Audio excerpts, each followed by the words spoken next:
Welcome to WagerTalk TV. I'm Kelly Stewart. We've been doing some off-air therapy with Dr. Marco over here, so don't mind me if I'm not as excited as I normally am. All right, let's talk. One of the teams that I was really happy with last night, by the way, we're filming on Wednesday. This game is going to be Saturday, 3 p.m. LSU at Georgia. LSU off a nice win over Kentucky.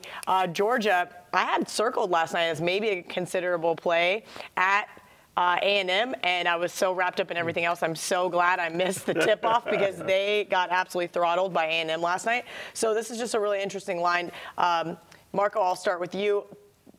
I know that the real line's not out yet. This is kind of a look ahead, but I do feel like it's going to be a few ticks higher based on public perception of what happened last. Yeah, I personally made it like 6.5, but because of LSU's win last night over Kentucky, and Georgia just crap in the bed once again. 9 of the last 10 games, they have been pathetic. Not only straight up, but they're not even close to the point spread, ATS. So probably going to be looking at this come out around 8 with LSU. For me, I look at LSU, that was a monster game last night. To go into Kentucky and win, that was their statement game. I mean, it's always about Kentucky in the SEC. You've got Tennessee, the #1 team in the country. Nobody was talking about LSU.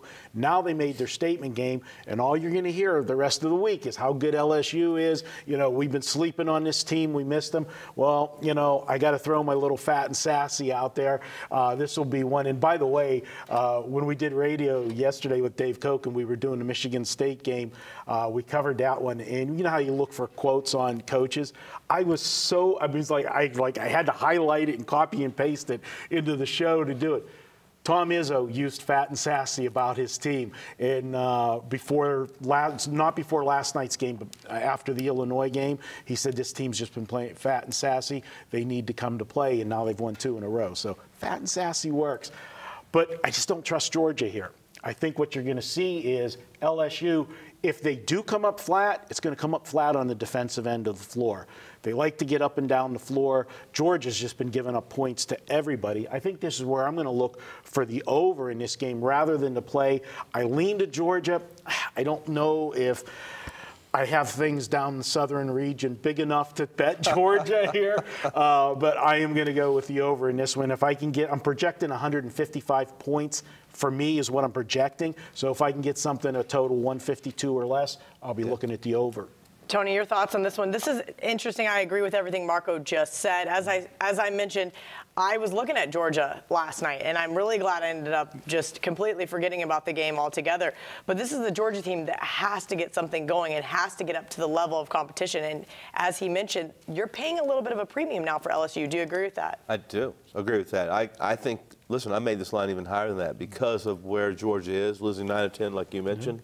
Their only win against Texas in a weirdest game where Crean basically said in his 20 years he'd never had a team shoot so well from the three-point line and the free throw line that Georgia scores 98 points against Texas, who's capable. Texas has a good defense. You better believe it. I had this game. If I can get Georgia in double digits, I might take them simply for the fact that they're at home against an LSU team that just come off a big win in Lexington. There's something to be said with going with a home dog like that. And these two teams, I believe the last time they met, the line was a little bit, I think what they lose by 10, I think it was 10.5, if I'm not mistaken. And I could be wrong. 11. But was it 11? It was 11 yeah. at LSU. It's one of those, it's an intriguing game. Georgia has, they got to be playing for fun now under Crean. They get to play an LSU team that just beat a Kentucky team. They have a lot to play for. Not that LSU doesn't, but it's an intriguing game, and I can make arguments both ways. I can agree with both of you, and I can say, listen, I'm still taking Georgia in. Look, give me 12. So at double digits, you'll take Georgia? I will. I'll take them as a flyer. Marco? Now, I'm not going to bet the mortgage. Okay, Marco. I'm going over if I can get 152 or less. All right. I wouldn't argue that either. And I put the 151, so if it's 151, you're over. All right, perfect stuff from both guys. Tuesday is always $2 Tuesday, and you can get the hottest handicapper at WagerTalk's best bet for just $2.